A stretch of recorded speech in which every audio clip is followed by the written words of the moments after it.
আজকে আপনার থেকে যে 15 আগস্ট উপলক্ষে এরা অনেকে শোক প্রকাশ করছে ফেসবুকে, অমুক জায়গায় তমুক জায়গায়। এই যে তাদের অপরাধ। 15 আগস্টে শোক প্রকাশ করলে সমস্যাটা কি? 15 আগস্টে শোক প্রকাশ করলে পরে সেইটা ফ্যাসিবাদের সঙ্গে কিভাবে হয়, সংশ্লিষ্ট হয়, এটা বুঝান তো ভাই, এটা বোঝান। 15 আগস্ট কি হয়েছিল? ওই দিন কি ফ্যাসিবাদের জন্ম হয়েছিল?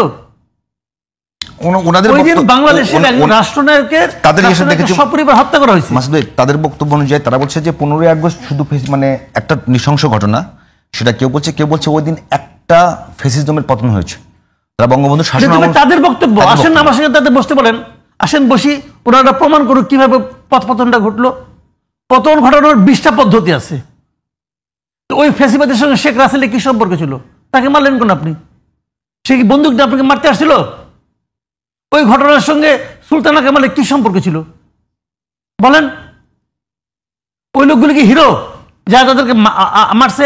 যদি হিরো হয়ে থাকে, যারা তাদের বেনিফিশিয়ারি ছিল বিএনপি, যখন ওদেরকে যখন বিচার হয় তখন বিএনপি কোনো প্রতিবাদ করছিল? করতে দেখছেন? দেখেন না ভাই। এগুলি হলো কিছু। মূল ঘটনাটা কি? আপনি একটা ইস্যু বের করেছেন, করে আপনি আলোচনায় থাকতে চান, আপনি দেখাতে চান যে আপনি পাওয়ারফুল। এরকম আমরা বহু সময় দেখছি। এটা আওয়ামী লীগের আমলে দেখছি। আওয়ামী লীগের আমলে কি হয়েছে যে 15 আগস্ট প্রথমে বলছে, জান ভাই, আওয়ামী লীগ যখন ছিল ক্ষমতায়, যে 15 বছর, সেই 15 বছর আমি বিভিন্ন মিডিয়ায় জব করছি। কখনো পত্রিকায় ছিলাম, কখনো টেলিভিশনে ছিলাম। টেলিভিশনে মোটামুটি গুরুত্বপূর্ণ পদে ছিলাম, মানে ডিসিশন মেকিং যারা করে তাদের মধ্যে একজন আমি ছিলাম। প্রথম কি হলো, 15 আগস্ট শোক দিবস, ওখানে পপ আপ যাবে, একটা ঘুরে ঘুরে যাবে এই নিউজের সময়। পরে এটা নিউজ থেকে বাইরে হলো যে অন্য দিনও যাবে, 15 তারিখে সারা মানে সব অনুষ্ঠানে 15 তারিখে যাবে। তারপর এটা বাড়তে বাড়তে পুরো মাস হয়ে গেল, এটা শোকের মাস হয়ে গেল। ওই মাসে কারো জন্ম হবে না, ওই মাসে কেউ জন্মগ্রহণ করতে পারবে না। খালেদা জিয়ার জন্মদিন বাদ দিতে হবে। এবং এমন চাপ যে খালেদা জিয়া লজ্জা পাইছিল দেশের দিকে থেকে, আমার জন্য কেটো না। আমার জন্ম তারিখ হলো 14 তারিখ, 14 আগস্ট। হ্যাঁ, আমার ফ্যামিলি বলতো কি, তোমার তো কানের কাজ দিয়ে গেছে, কারণ তোমার যদি আর 24টা ঘন্টা পরে জন্ম হইতো তাহলে তোমার জন্মদিন আমরা জীবনে পালন করতে পারতাম না। কারণ 15 আগস্ট জন্মদিন পালন করা যাবে না। এগুলি বাড়াবাড়ি। জোর করে আপনি আমাকে যে শোক পালন করাতে পারবেন না। আবার একইভাবে জোর করে আপনি আমার শোক পালনে বাধাও দিতে পারবেন না। এই দুটার কোনোটাই গণতান্ত্রিক না। এই দুটাই কোনোটাই গণতান্ত্রিক না। দুইটাই ফ্যাসিবাদী আচরণ, দুইটাই স্বৈরাচারী আচরণ। শেখ হাসিনা 15 আগস্টকে নিয়ে স্বৈরাচারী আচরণ করেছেন। বঙ্গবন্ধু এই জাতির মহানায়ক, আমাদের স্বাধীনতার মহানায়ক। আপনি বলেন আমাকে, তুমি বঙ্গবন্ধুর নাম নিবা না, তাতে কি বঙ্গবন্ধু আমার হৃদয়ে থাকবে না?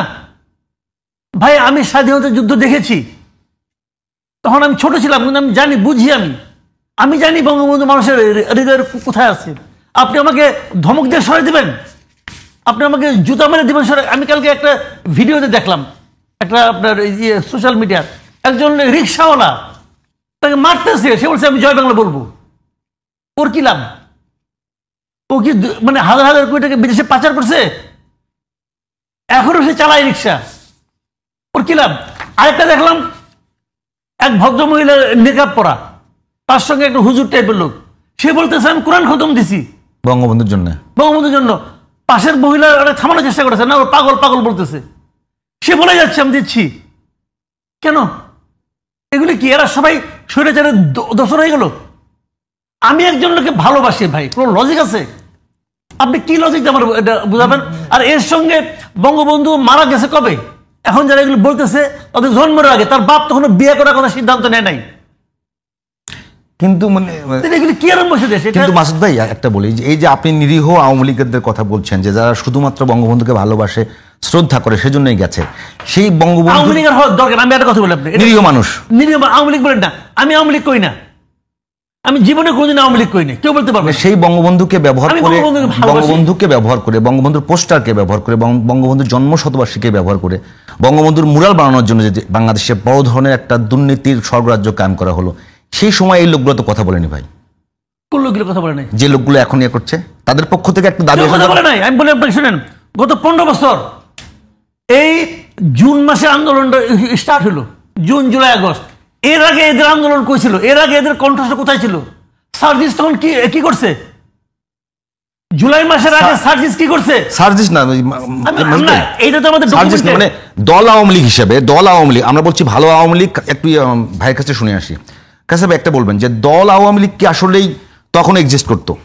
দল আওয়ামী লীগের মধ্যে ভালো মানুষও আছে, খারাপ মানুষ, সব দলই আছে, সব ধর্মেই আছে।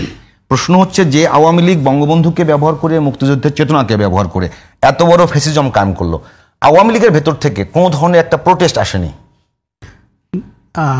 দেখুন, আজকের যে ঘটনাটি আপনি উল্লেখ করছেন, জুতা মারা কর্মসূচি, সেটিতে যাওয়ার আগে আপনাকে বলি, ফ্যাসিবাদের আইকন শেখ মুজিবুর রহমানকে কারা বানিয়েছিল?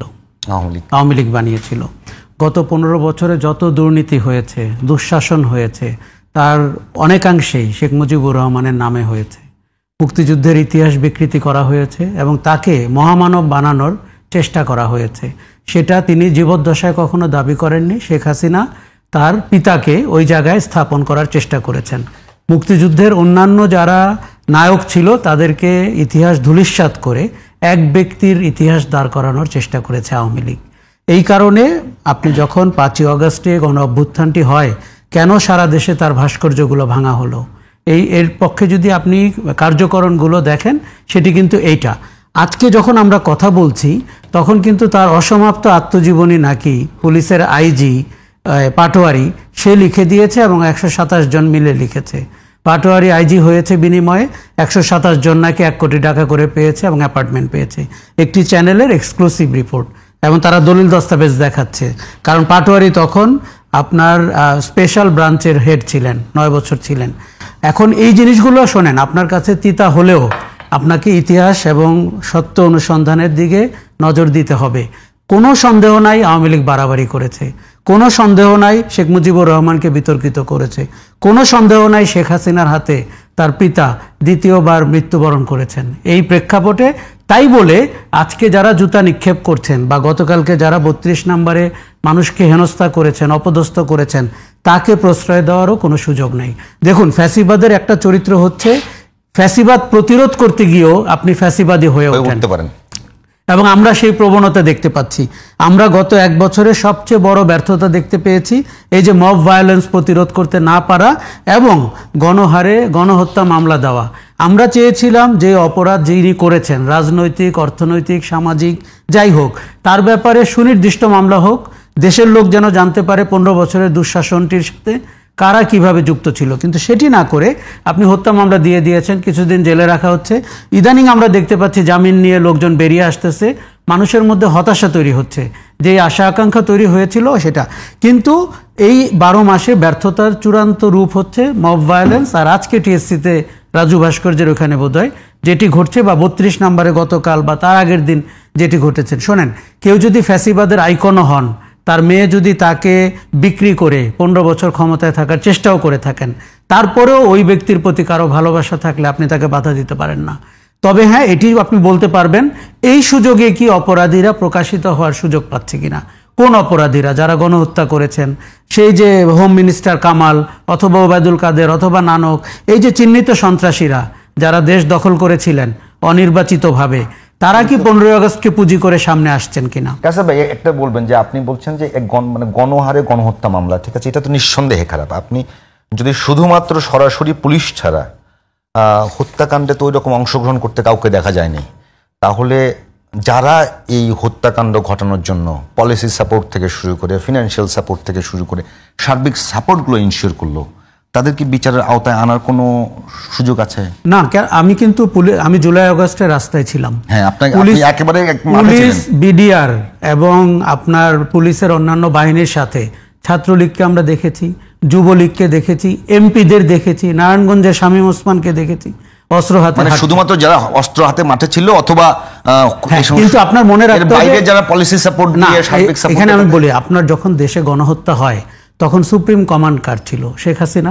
এবং শেখ হাসিনার অডিও বেরোচ্ছে, উনি বারবার বলছেন লেথাল ওয়েপন ইউজ করার অনুমতি দিয়েছি, তাপসের সাথে কথা বলার সময় বলছেন। অতএব যতগুলো হত্যাকাণ্ড হয়েছে তার নৈতিক দায় কিন্তু শেখ হাসিনার। তারপরে ছিলেন কে? Home minister Kamal. তারপরে ছিলেন কে? আইজি। এই যে চৌধুরী মামুন যে রাজসাক্ষী হয়েছেন, উনি তো দায় স্বীকার করে রাজসাক্ষী হয়েছেন। কাজে আপনি যদি চেইন অফ কমান্ডের দিক থেকে দেখেন, গণহত্যার জন্য আপনার সিরিজ আকারে সিরিয়ালি আপনি অনেক মানুষকে সামনে আনতে পারেন। তার সাথে যুক্ত হবে যারা অর্থনৈতিকভাবে সাহায্য করেছে, যারা গণহত্যার পরিকল্পনা করেছে, যারা বিভিন্ন বিশ্ববিদ্যালয়ে, এমনকি শিক্ষকরা যারা প্রশ্রয় দিয়েছে আইন শৃঙ্খলা বাহিনীকে তার ক্যাম্পাসে স্টুডেন্টদেরকে হত্যা করতে। আমরা মোটামুটি সবগুলো পাবলিক বিশ্ববিদ্যালয়ে ওই চিত্র দেখতে পেয়েছি। দেখুন, 1 বছর আগে ঘটে যাওয়া এরকম একটি ঘটনার সমস্ত ফুটেজ আমাদের কাছে আছে, ছবি আছে, ভিডিও আছে, প্রতিদিন আপনি সামাজিক যোগাযোগ মাধ্যমে দেখতে পান। কাজেই এই মামলার এই গণ অভ্যুত্থানের অপরাধীদের যদি আপনি শাস্তি না দিতে পারেন, সেটি একটি চরম ব্যর্থতা হবে। এবং আমার ধারণা বাংলাদেশের মানুষ এর চেয়ে বেশি হতাশ আর কখনো হবে না। কেননা এটা 1971 সাল না, যেখানে তথ্য উপাত্ত আপনি কম পান, এটি 24 সাল। কাজে এই জায়গাটিতে যেতে হবে। কিন্তু এর ব্যর্থতার কোনো কিছুই নতুন ফ্যাসিবাদের উত্থানে আপনাকে কোনো যুক্তি দেয় না, এবং এতে প্রশ্রয় দেওয়ার কোনো সুযোগ নেই। ভাই কি বলবেন মাসুদ ভাই? একেবারে কিন্তু ভাই বলছে যে এই যে ধারাবাহিকভাবে যে আপনি বলছেন যে প্রধানমন্ত্রীর সাথে স্বরাষ্ট্রমন্ত্রী বা দলে যা উচ্চপদস্থ লোকজন ছিলেন, এখন প্রশ্ন হলো যে দল হিসেবে আওয়ামী লীগ ওই আন্দোলনের সময় এই হত্যাযজ্ঞকে কিন্তু সাপোর্ট দিয়েছে। তো দল হিসেবে আওয়ামী লীগ কি আসলে নৈতিকভাবে এখন বাংলাদেশে রাজনীতি করা বা থাকার একটা সুযোগ থাকে কিনা? আচ্ছা, দল হিসেবে আওয়ামী লীগ কিছুটা করছে, সাপোর্ট দিয়েছে অথবা প্রতিরোধ করেছে অত কিছু, এটা আপনি কিভাবে প্রমাণ করতেছেন? দল কোনো রেজলিউশন নিয়েছিল? একেবারে 14 দলের বৈঠক করে সাথে আওয়ামী লীগ ছিল, তাদের কাছ থেকে তারা সবাই সমর্থন দিয়েছে। ওটা একটা সরকারি সিদ্ধান্ত, সরকারি সিদ্ধান্ত। আমাদের দল কি 14 দলকে নিয়ে এসছে, তাহলে ওই ওখানে আওয়ামী লীগও ছিল। আপনি একটা কথা বোঝার চেষ্টা করেন, 14 দলের মধ্যে আওয়ামী লীগ আছে ভাই, তারা তো সমর্থন দিয়েছে। তারা কি সমর্থন দিয়েছে? এদের গুলি করো এটা বলছে, গুলি করতে বলছে?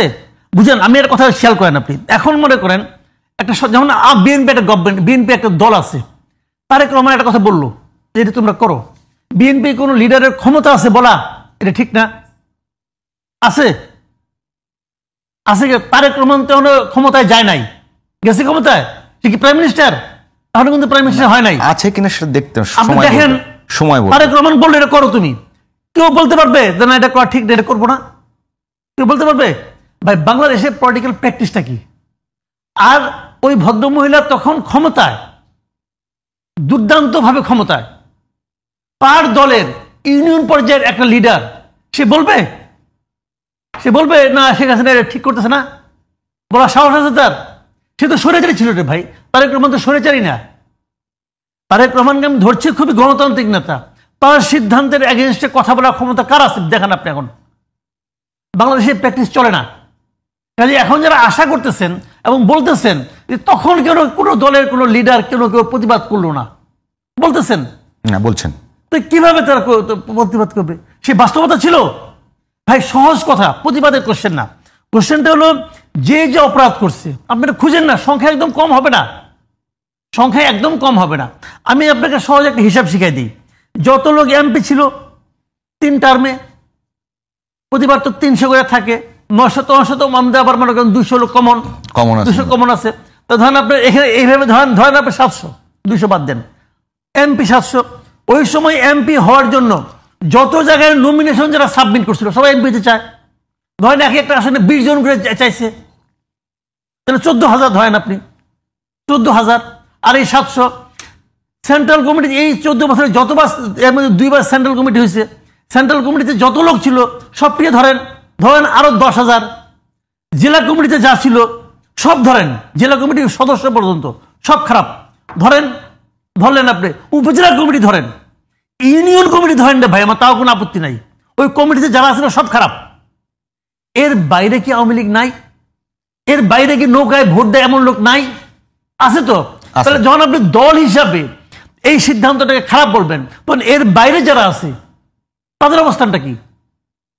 তাদের জন্য আপনি কি বলবেন? তাদের ফাঁসিয়ে দিবেন? আপনি এক কাজ করেন, সহজ বুদ্ধি শিখাই দিই। সবাই মিলে একটা সিদ্ধান্ত নেন যে আওয়ামী লীগের আসলে কে কে ভোট দেয়, সব একটা তালিকা করেন, তাদের সবার নাগরিকত্ব খারিজ করে। আমি কি একটা মত দেবো এখানে? একটা মত দেই, মানে মুসলিম লীগ পাকিস্তান আন্দোলনের অন্যতম দল, মুসলিম লীগের অর্জন আছে।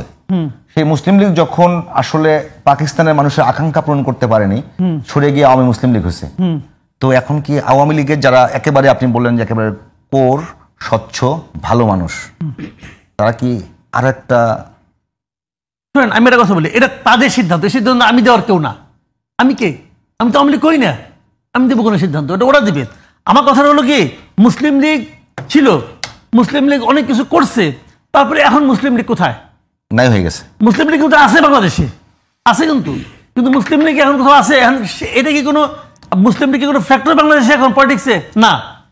কে তাকে মুসলিম লীগে গুরুত্বহীন বানাই দিল? কে বানাইছে? কোনো আইন না, সাধারণ মানুষ।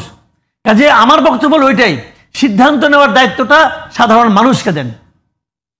সিদ্ধান্ত নেওয়ার দায়িত্ব সাধারণ। আপনি সিদ্ধান্ত নেওয়ার কে? আপনি কে রে ভাই? আপনি কে সিদ্ধান্ত নেওয়ার? আপনি কি এই ব্যাপারে সিদ্ধান্ত নেওয়ার জন্য আপনি কি কেউ পুরো দেশের মানুষ আপনাকে দায়িত্ব দিয়েছে? আমরা সবাই মিলে দায়িত্ব দিলাম, তুমি সিদ্ধান্ত নাও। কে সিদ্ধান্ত নিচ্ছেন? আপনি জনগণের কাছে ছেড়ে দেন, জনগণ সিদ্ধান্ত নেবে।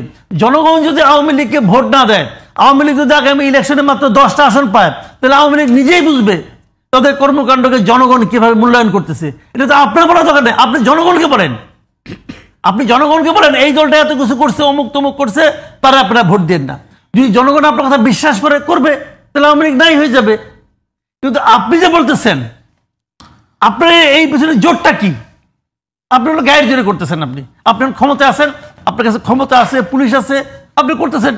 যে প্রতিবাদ করছে তার ছবি টাঙা দিতেছেন, জুতা মারতেছেন জুতা। আপনি কোনো সমস্যা নাই, বাইরে আপনি একটা আনন্দ পাচ্ছেন, এটা হতে পারে। মারা যাবেন, তাকে আপনি মেরে ফেলতে পারেন, আপনি সে ক্ষমতা আছে, মারতেছেন মত করে, কোনো প্রবলেম নেই তোরে ভাই, মারতেছেন। কিন্তু এতে কিন্তু আপনি কিছু প্রমাণ করতে পারতেছেন না। আপনি কি প্রমাণ করতে পারতেছেন? যত আপনি করতেছেন এই কাজগুলো, এই ধরনের কাজগুলো, তত কিন্তু ওই দলটা জনপ্রিয়তা বাড়তেছে। এটাই হলো ট্র্যাজেডি। জনাব আশরাফ কার স্যার, মাসুদ ভাই যেভাবে বলছেন যে তাদের সঙ্গে একেবারে গণতান্ত্রিক আচরণ করতে হবে, যে তাদেরকে যদি অপ্রাসঙ্গিক করে তাহলে মানুষই করুক। কিন্তু প্রশ্ন হলো একটা জায়গায়, যে দল আওয়ামী লীগ বা শেখ হাসিনাকে ফেসিবাদী করে তোলার জন্য যে সমস্ত জায়গা থেকে মানে হেল্প এসছে, সেখানে কি দল আওয়ামী লীগের সমর্থন কাজ করেছে কিনা? এবং অন্যদিকে যদি ভাবেন যে শেখ হাসিনাকে যারা সহযোগিতা করেছে, যে বলা হয় ভারত, একদম নাম ধরে বলছি, সেই ভারত তাকে এখন জায়গা দিচ্ছে, তাদেরকে সার্বিক সহযোগিতা করছে, সব দিক থেকে করছে। আসলে কি এই মুহূর্তে আওয়ামী লীগকে ফাঁকা মাঠে খেলতে দেওয়ার সুযোগ আছে কিনা, গণতান্ত্রিক আচরণ করার সুযোগ আছে কিনা? এই প্রশ্নের উত্তর দেওয়ার আগে আপনাকে বলি যে এই যে আপনি আজকে জুতা মারা দেখছেন না, এটা প্রবর্তন করেছে আওয়ামী লীগ। শহীদ মিনারের সামনে সিপি গ্যাং এবং আওয়ামী লীগের যুব সংগঠন অ্যান্ড সিআরআই বুদ্ধিজীবীদের ছবি দিয়ে জুতা মারা কর্মসূচি করেছিল। এটা আমরা যেন ভুলে না যাই। জিয়াউর রহমানের মাজারে পুষ্পস্তবক দিতে গিয়ে মানে রক্ত ঝরেছে, দৌড়াচ্ছে মানুষ, এই ভিডিও আজকেও সোশ্যাল মিডিয়াতে এসছে। এটা কিন্তু 32 নাম্বার না, জিয়াউর রহমানের মাজার। কাজে আওয়ামী লীগ এখানে অপকর্মের অনেক ধরনের নজির স্থাপন করেছে, যেটি এখন পুনরাবৃত্তি হচ্ছে এবং আমরা সেটির নিন্দা করছি। কিন্তু প্রবর্তন করেছিল আওয়ামী লীগ। শেরাটন হোটেলের সামনে বাসের ভেতরে 13 জন মানুষ পুড়ে মারা গেছিল আওয়ামী লীগের রাজনৈতিক কর্মসূচির সময়। কিন্তু গত 16 বছর আওয়ামী লীগ আমাদের শিখিয়েছিল বিএনপি জামাত মানেই হচ্ছে আগুন সন্ত্রাস। কিন্তু তারা যখন বিরোধী দলে ছিল, ওই আগুন সন্ত্রাস তারা করেছিল। কাজেই আওয়ামী লীগের বিএনপি জামাতের সময় আওয়ামী লীগ ক্ষমতায়, আওয়ামী লীগের প্রশাসন, আওয়ামী লীগের গোয়েন্দা সংস্থা সবাই, কিন্তু বিএনপির কারো বিরুদ্ধে এখন পর্যন্ত একটা অগ্নি সন্ত্রাসের প্রমাণ করা যায়নি বা অভিযুক্ত হয় নাই। দেখুন, ওই সময় আমরা এই কথাগুলো বলতাম। এমনকি যে বাস কোম্পানিগুলোর বাস পুড়েছিল তার কোনোটা যুবলীগের মালিকানাধীন। কাজেই কতটা ঘটনা আর কতটা আসলে আওয়ামী লীগ সাজিয়েছিল, এই প্রশ্নের উত্তর, এই মীমাংসা হয় নাই। যেহেতু আমাদের মতো দেশে আইনের শাসন নাই, তদন্ত হয় না, এখানে প্রধানমন্ত্রী ঠিক করে দেন কিনি অপরাধী কে অপরাধী না, তাহলে আর কি করে আপনি জানতে পারবেন অপরাধ কে করেছেন? আওয়ামী লীগের এত সব অপকর্মের কারণেই বাংলাদেশের 15 বছরের পরিণতি 5ই আগস্ট। কিন্তু আমরা বলছি না যে আওয়ামী লীগের জুতায় পা দিয়ে ওই অপকর্মগুলোর পুনরাবৃত্তি করতে হবে। তবে আওয়ামী লীগ কি এখন গণতান্ত্রিক রাজনীতিতে সুযোগ পাবে কিনা এবং একটি সাধারণ সুস্থ রাজনৈতিক দল হিসাবে কর্মসূচি পালন করার সুযোগ পাবে কিনা, এই প্রশ্নের উত্তর এত সোজা না। এত সরলীকরণ করলে জিনিসটা হবে না। তাহলে 5ই আগস্ট বাংলাদেশে কিছু ঘটেনি, তাহলে 16 বছর বাংলাদেশে কোনো অপশাসন হয়নি, তাহলে 3000 মানুষকে গুম খুন করা হয়নি এবং তাহলে 1400 মানুষ মারা যায়নি 36 দিনে। তার মানে হচ্ছে আওয়ামী লীগ 16 বছরের অপকর্ম করেছে, দুঃশাসন করেছে, 3টি নির্বাচন গুম করেছে এবং তারপরে 1400 মানুষকে হত্যা করে পালিয়েছে। এই প্রেক্ষাপট যদি আপনি বুঝে থাকেন, আপনি রাজনৈতিক প্রশ্নটি আমি পরে আপনাকে বলি, আগে আসেন আইনানুগ প্রশ্ন। আমাদের তো ফৌজদারি আইন আছে, এখানে 1400 মানুষ মারা গেছে, নিশ্চয়ই নিজে নিজেকে মেরে ফেলে নাই, কেউ তাদেরকে মেরেছে। 14 দল যেদিন আলোচনা করে সিদ্ধান্ত নিল যে তারা এই সর্বাত্মক শক্তি প্রয়োগ করতে চায়, আপনার মনে আছে সেই প্রেস কনফারেন্স? আমার মনে আছে। আমির হোসেন আমু সামনে চলে আসলো, যেদিন ওবায়দুল কাদের বলল যে আপনার ক্যাবিনেট থেকে ডিসিশন হয়েছে শুট এট সাইট, তার ইংরেজির জ্ঞান যতটা যায় সেটা বলে, আমার সেই দৃশ্য মনে আছে। এই হত্যাকাণ্ডের, এই গণ অভ্যুত্থানের প্রতিটা মৃত্যুর দায় আওয়ামী লীগের, প্রতিটা মৃত্যুর দায় শেখ হাসিনার, প্রতিটা মৃত্যুর দায় সরকার আওয়ামী লীগের, ঠিক আছে?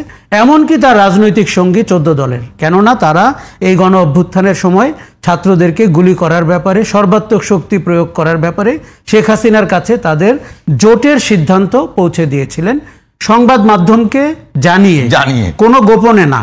কাজেই এই বিচারটি হতে হবে। যে জায়গায় আমি আপনাকে বলেছি হতাশার জায়গাটি, এই বিচারটি হতে হবে, এবং ধরে ধরে কোনো বানোয়াট মামলা না, কোনো গায়েবী মামলা না, কোনো গণ মামলা না, যার যতটুকু অপরাধ সেটার বিচার করতে হবে। এবার আসি রাজনৈতিক দল আওয়ামী লীগের ভবিষ্যতের প্রশ্নে।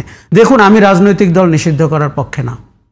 আমরা অতীতে দেখেছি যাদেরকে নিষিদ্ধ করা হয়েছিল তারা 10 গুণ শক্তিতে ফিরে এসেছে, এবং মানুষ রাজনৈতিক দল নিষিদ্ধ করা বা কর্মকাণ্ড নিষিদ্ধ করা পছন্দ করে না, এবং তাকে আপনার প্রাকৃতিকভাবে বিলীন হতে দেখতে আমাদের অনেক ভালো লাগে। যেমন মুসলিম লীগকে আমরা দেখেছি। এখন যে কর্মকাণ্ডগুলো হচ্ছে এটা প্রশাসনিকভাবে হচ্ছে, এটা চেষ্টা করা হচ্ছে যে বলা কেউ 15 আগস্ট শোক পালন করতে পারবে না, এগুলো অগণতান্ত্রিক। হ্যাঁ, কারো কারো ভিতরে ক্ষোভ থাকতেই পারে, তার সন্তান হারিয়েছে, এবং তাদেরকে, যেমন প্রফেসর ইউনূস, তাকে যে হেনস্থা করেছে শেখ হাসিনা, এটি কোনো সুস্থ মানুষ কোনোদিন ভুলতে পারবে? বলাও তো কঠিন। কাজে তার তো রাগ ক্ষোভ থাকতেই পারে। এবং শেখ হাসিনা আমাদেরকে শিখিয়েছেন প্রতিহিংসা কি, তিনি যা দেখিয়েছেন প্রতিহিংসা পরায়ণ কি করে হতে হয়। কিন্তু আমরা চাচ্ছি না তার বিদায়ের পরে, তার পলায়নের পরে ওই আচরণে কেউ ব্যবহার করুক। এখন গণতান্ত্রিকভাবে তাকে ঠিক পরের দিনই আপনি স্পেস দিয়ে দিবেন, এখনো কোনো বিচার হয়নি, এখনোই 12 মাস পরে একটি নির্বাচনে তাকে আপনি অংশগ্রহণ করতে দিবেন, হয়তো এটি সুস্থতা না, এটি আরেকটি নন ন্যাচারাল সিচুয়েশন তৈরি করবে। ধরুন আপনার ছেলে মারা গেছে, এখন নৌকা মার্কায় একটা লোক, সেই লোকটি যিনি বন্দুক হাতে মিছিল করেছেন নারায়ণগঞ্জে, তিনি ভোট চাইতে এসছেন, আপনার কাছে কেমন লাগবে? কাজে এটি সিদ্ধান্ত নেওয়ার বিষয় রয়েছে। কিন্তু আমি বলছি না প্রশাসনিকভাবে রাজনৈতিক দল পরিচালনার পদ্ধতি, অথবা হাসিনা যেটি করতেন গোয়েন্দা সংস্থাকে দিয়ে রাজনৈতিক দল পরিচালনা করা, সেই জায়গায় না গিয়ে মানুষের মতের উপরে আপনি ছেড়ে দেন, গায়ের জোর না খাটিয়ে, মব সন্ত্রাস না করে, এমনকি আওয়ামী লীগ স্টাইলে ছবির উপরে জুতা না মেরে সেটির ভিন্ন পথ অবলম্বন করা যেতে পারে। মাসুদ ভাই, একটা বিষয় বলবো যে এই যে দীর্ঘদিন আপনারা টক শোতে,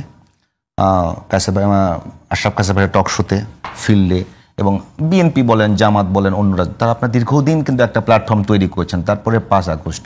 তো এখন প্রশ্ন হলো যে এই যে আপনারা বলছেন যে এটা প্রশাসনিকভাবে করাটা খুব বেশি ভালো হবে না, এটা যদি করেন তো আপনার ক্যাম্পেইনের মধ্য দিয়েই করতে হবে। সেই ক্যাম্পেইনের জায়গায় ফাটলটা কোথায় আসলে? আপনারা মানে সবচেয়ে পক্ষ শক্তি জুলাই অভ্যুত্থানের, তাদের মধ্যে কি মানে তারা কি আরেকটা ফেসিবাদী হয়ে উঠছে কিনা? মাসুদ ভাই, আপনি বলছিলেন যে একেবারে আপনারা যারা একেবারে দীর্ঘদিন বিভিন্ন সংগঠন, বিভিন্ন দল এবং ব্যক্তি পর্যায়ে আপনারা যারা টেলিভিশন টক শো থেকে শুরু করে রাজপথে আন্দোলন করে এই যে একটা প্লট তৈরি করলেন, সেই প্লটের উপর 5 আগস্টের ঘটনা, এখন প্রশ্ন হলো আপনারা যারা মানে ফেসিবাদ বিরোধী যে শক্তি, তাদের মধ্যে ঐক্য কি এখন অটুট আছে নাকি তার কারণেই আবার প্রশ্ন উঠছে ফেসিবাদ ফেরত আসবে? হ্যাঁ, ফেসিবাদ বিরোধী শক্তিটা এক থাকা উচিত ছিল। এটা আসলে কি কারণে যে এটা তো আসলে আমাদের উপর একটা বড় ধরনের যন্ত্রণা হিসেবে চেপেছিল। কিন্তু ওটা থেকে আমরা মুক্তি পেলাম। ধরুন আমাদের যদি লক্ষ্যটা যদি ছোট রাখতাম তাহলে কিন্তু হতো, কিন্তু আমরা লক্ষ্যটা ছোট রাখি নাই। আমরা করেছি কি, তখন সবাই আমরা এখানে দাবিদার হওয়া শুরু করছি যে আমি করেছি অত সবকিছু আমি পাবো, আমি এটা দাবিদার। যে কোনো বিজয়ের ক্ষেত্রে তো মাসুদ ভাই এরকম হয় যে ভিক্টর না, যেরকম বিজয়ের ক্ষেত্রে এরকম হয় না। আপনি শুনেন ভাই, আমাদের এই জাতির সমস্যা হলো একটাই, যেমন এখন দেখবেন অনেকেই বলে, মাঝে মাঝে আমাকে বলে, আপনি এখন সরকারের সমালোচনা করেন, গত 15 বছর আপনি কোথায় ছিলেন? এটা একটা কমন একটা, আমি যত ভিডিও করি না সব ভিডিওর মধ্যে এই প্রশ্নটা থাকবেই। না, আপনি তো করেছেন। না আপনি বলছেন, কিন্তু সেই প্রশ্নটা করবেই। আশরাফ কাসেম ভাই এই 15 বছর আপনি কোথায় ছিলেন তারা জিজ্ঞেস করবে। এটা কারণটা জানেন, ওরা 15 বছরের কোনো খবর রাখে না, ওরা হঠাৎ করে পয়দা হয়েছে। তারা মনে করে 15 বছর কেউ কোথাও ছিল না, সে যেরকম ভাবে হাসিনার শাসনকে মেনে নিয়েছিল, সবাই ওরকম মেনে নিয়েছিল, সে ওরকম ভাবে ভাবে। সবাই তো মানুষ নিজে কিনে ভাবে। 15 বছর কোথাও থাকার দরকার নেই তোরে ভাই। আমি ছিলাম বলে এটা ইম্পর্টেন্ট ব্যাপার না, কিন্তু 15 বছর নাহিদ ইসলাম কোথায় ছিল? 15 বছর মাহফুজুল আলম কোথায় ছিল? 15 বছর আসিফ আহমদ সজীব ভুঁইয়া কোথায় ছিল? 15 বছর ডক্টর ইউনূস কোথায় ছিল? 15 বছরে ডক্টর ইউনূস নিজের মামলা ছাড়া অন্য কোনো ইস্যুতে শেখ হাসিনা কোনো সমালোচনা করে নাই।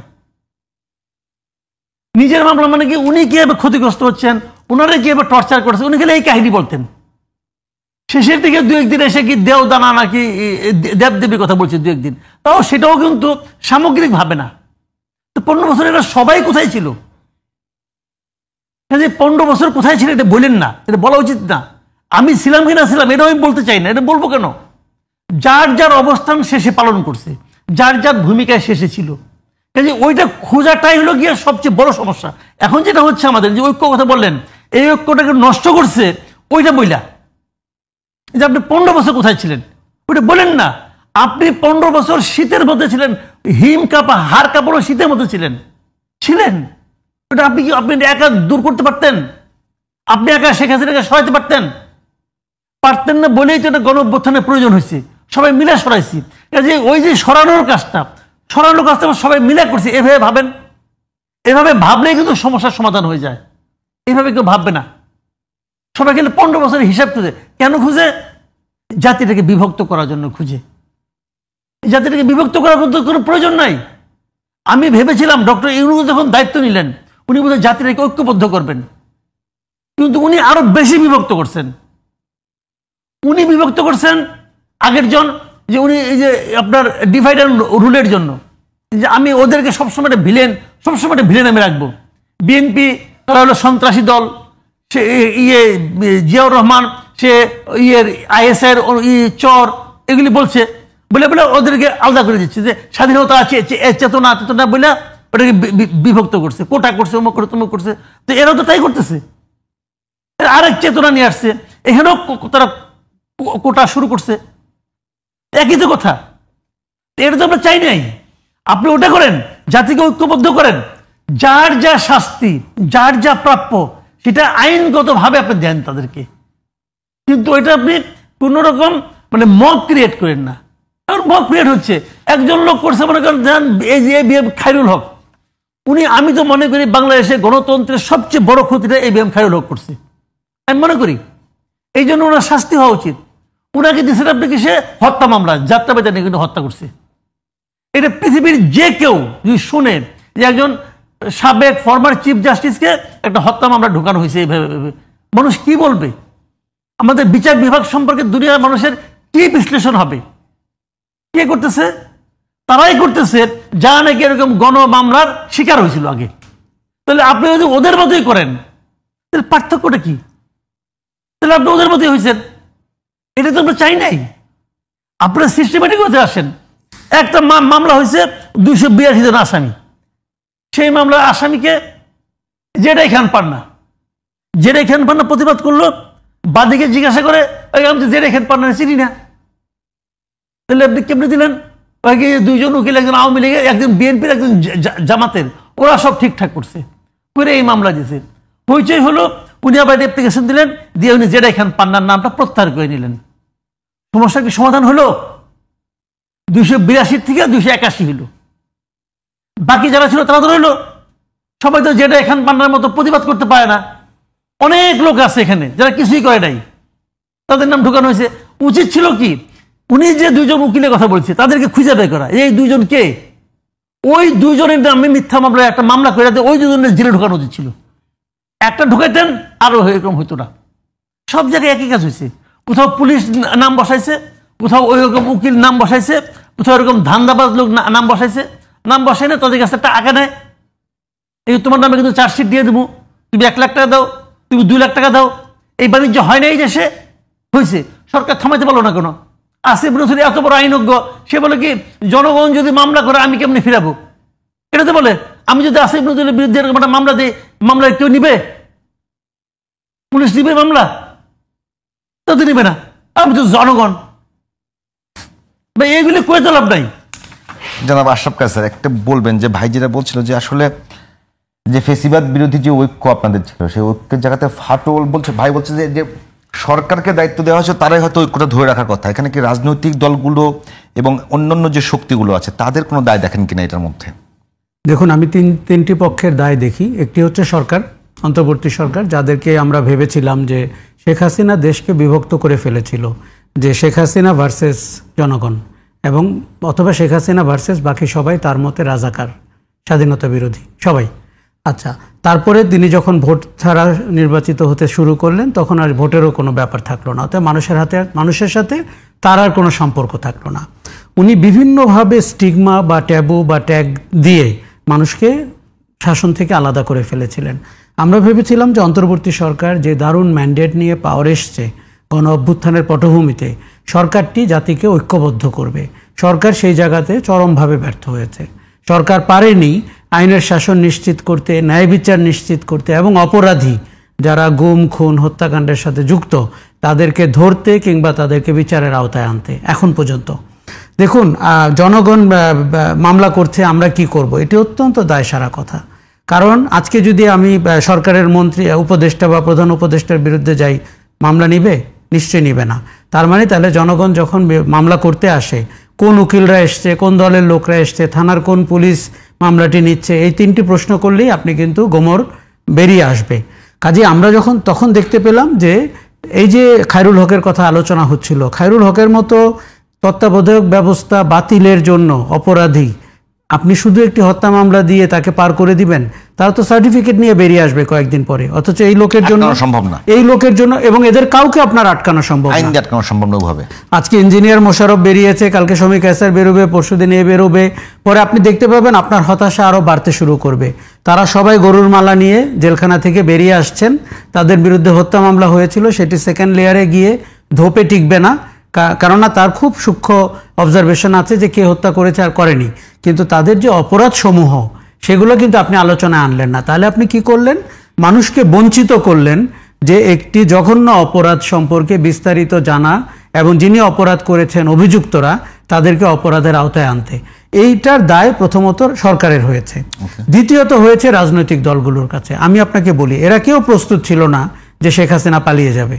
শেখ হাসিনার উচিত ছিল 7 দিন 10 দিন সময় দিয়ে সবাইকে বলে তারপরে পালিয়ে যাওয়া। তাহলে তাদের একটা ঐক্যমত্য হইতো, তারা উপলব্ধি করতে পারতো যে কত বড় ঘটনাটি ঘটতে যাচ্ছে। তো পালিয়ে যাওয়ার পরে তাদের মনে হয়েছে যে এখন আমাদের কি করবো। আমরা সবাই চেয়েছিলাম ফ্যাসিবাদের পতন হোক, কালো শাসনের অবসান হোক, কিন্তু তারপরে কি? এই জায়গাটিতে কারো কোনো চিন্তা ছিল না, কারণ মনে হয়েছিল এই মহিলা হয়তো এই যাত্রাও টিকে যাবেন আগের অনেকগুলো ঘটনার মতো। তো তখন তার খাওয়াখাওয়ি শুরু হয়েছে, দোষারোপ শুরু হয়েছে, অপ্রয়োজনে ক্রেডিট নেওয়া শুরু হয়েছে। চিফ অ্যাডভাইজার একজনকে মাস্টার মাইন্ড বলেছেন, ছাত্রদেরকে বলেছেন তার নিয়োগকর্তা বলে তাদের যা রাজনৈতিক ভবিষ্যৎ ছিল সম্পূর্ণটা ধুলাই মিশিয়ে দিয়েছেন। এবং আসিফ মাহমুদ সজীব ভুঁইয়ার মতো উপদেষ্টা হয়েছেন, যিনি কাপড় চোপড়ে প্যারিস হিলটনের মতো দেখতে হয়ে গেছেন, এবং কোথায় হাঁস খায়, কোথায় ওয়েস্টিনে যায়, এটা হাস্যকর ঘটনা হয়ে গেছে। অভ্যুত্থানের নায়করা যখন সমাজে হাস্যকর হয়ে যায় তখন অভ্যুত্থানটিও হাস্যকর হয়ে যায়। এই ঝুঁকি, এই রিস্ক কিন্তু আমাদের হাতে আছে।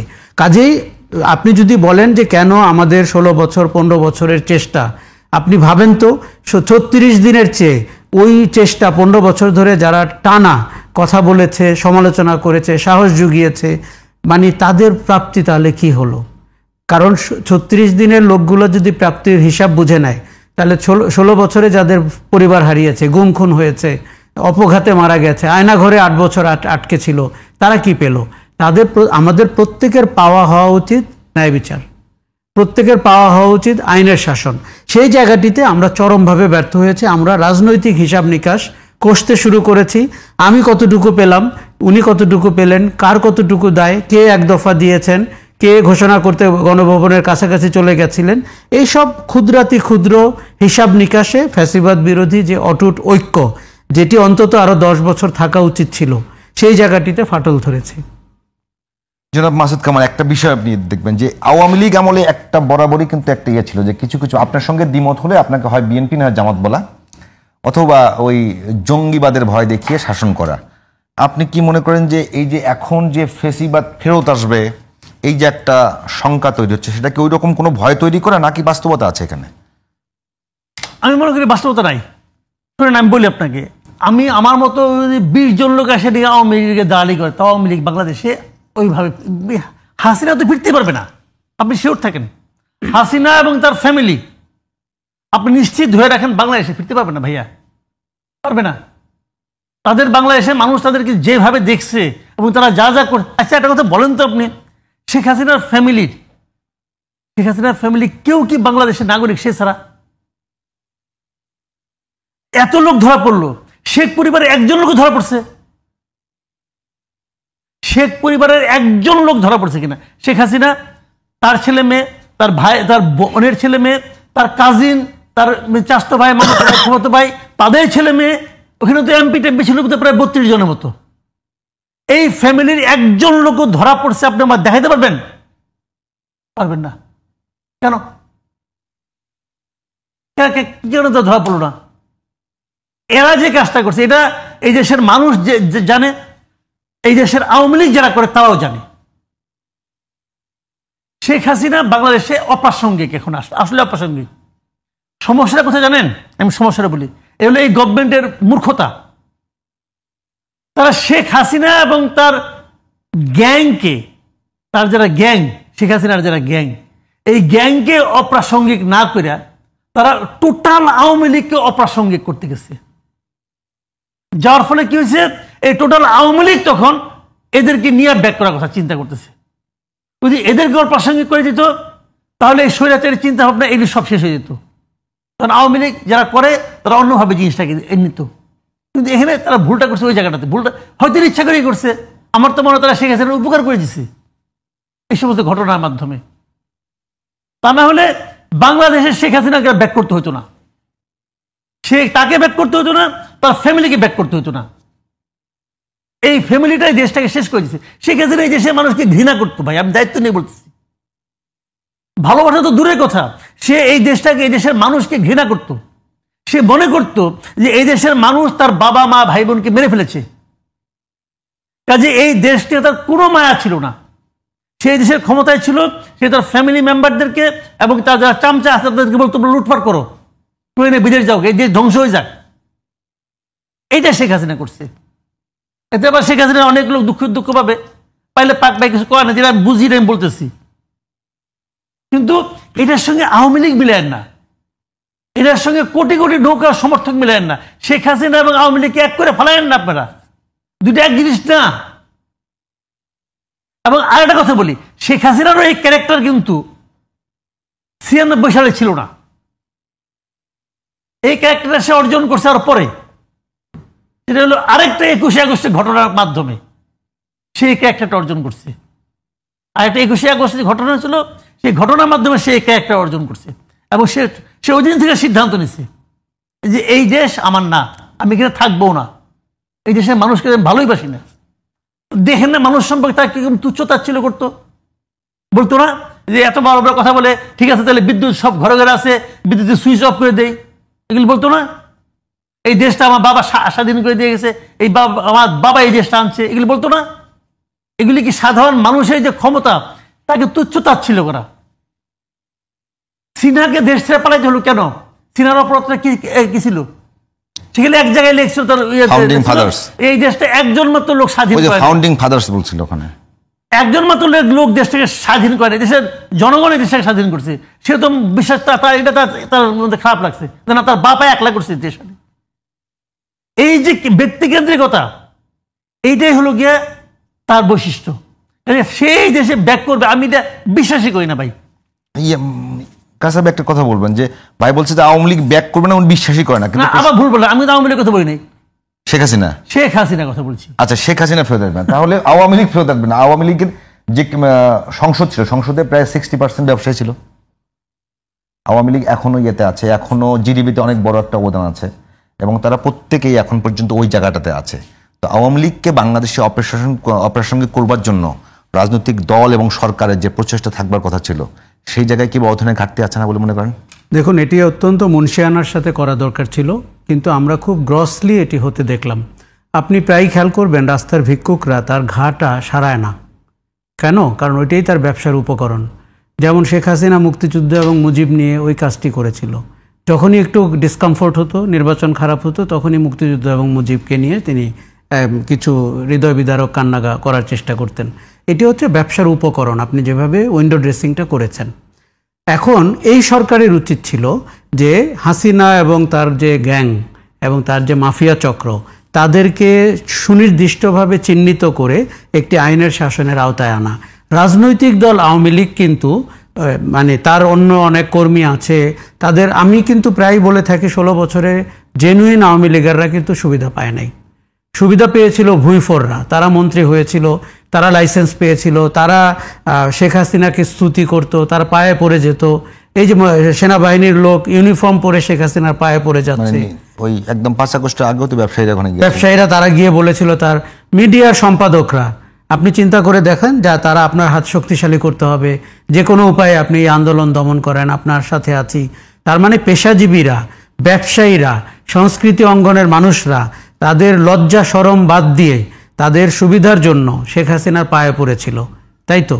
এখন আপনি রাজনৈতিক দল আওয়ামী লীগ বা এই দলের প্রতি যাদের ভালোবাসা আছে এবং এই দলের যারা একনিষ্ঠ সমর্থক, যারা চুরিধারি করেনি, সুবিধা নেয়নি এবং যারা সন্ত্রাস করেনি, অপরাধ করেনি, সেটি কিন্তু আপনাকে আলাদা করে চিন্তা করতেই হবে। কিন্তু এই যে আপনি জিজ্ঞেস করছিলেন যে পুরনো ফ্যাসিবাদ ফেরত আসবে কিনা, কোনো সম্ভাবনা নাই। এটি হচ্ছে ধরেন শেখ হাসিনার একটি টেকনিক, এস্টাবলিশমেন্ট এখনো আছে না, অফকোর্স আছে, প্রশাসনে আছে। আপনি খেয়াল করে দেখুন 16 বছরে প্রশাসনে কারা পদোন্নতি পেয়েছেন? হাসিনার লোকরা।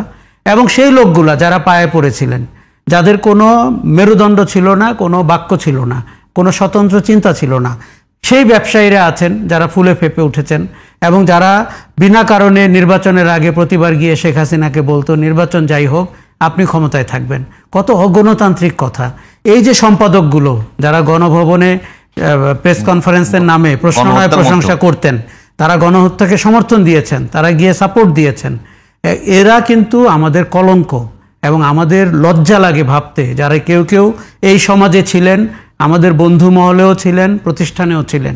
কাজেই আপনি মনে রাখবেন যে শেখ হাসিনার একটা পুরনো টেকনিক হচ্ছে মানুষকে ভয় ভীতিতে রাখা, অস্থিরতার ভিতরে রাখা। এই যে যারা বলছে যে ফ্যাসিবাদ আবার ফেরত আসবে, আজকে আসছি কালকে আসছি, দেখবেন আপনি সোশ্যাল মিডিয়াতে প্রায় থাকে, এয়ারপোর্টে গিয়ে জড়ো হন এত তারিখে সন্ধ্যায়, এগুলো হচ্ছে আপনার জনজীবন অতিষ্ঠ রাখা এবং আপনি যেন নিশ্চিন্তে ঘুমাতে না পারেন। আপনার মাথার ব্যাক অফ ইয়োর মাইন্ড সবসময় যেন একটা হাসিনার প্রতিচ্ছবি ক্যারি করেন আপনি। এটি থেকে বাংলাদেশকে বেরিয়ে যেতে হবে। দেখুন, আমাদের প্রত্যেকের মাথায়, মননে এবং মগজে এক টুকরা হাসিনা ঢুকে গেছে। সেই হাসিনা এই টুকরাটিকে আমাদের ফেলে দিতে হবে। আপনি কিভাবে ফেলবেন? সচেতনভাবে, অবচেতন মনে অথবা আপনার চিন্তা থেকে এটি আপনাকে করতে হবে। আমরা যেন তার টেকনিক অবলম্বন না করি, তার নিষ্ঠুরতা অবলম্বন না করি, তার মতো ফ্যাসিস্ট এবং প্রতিহিংসা পরায়ণ না হই এবং তার মতো অগণতান্ত্রিক না হই। এটি সচেতনভাবে আপনাকে করতে হবে। কোনো রাজনৈতিক দল ওই রকম হতে চেষ্টা করছে।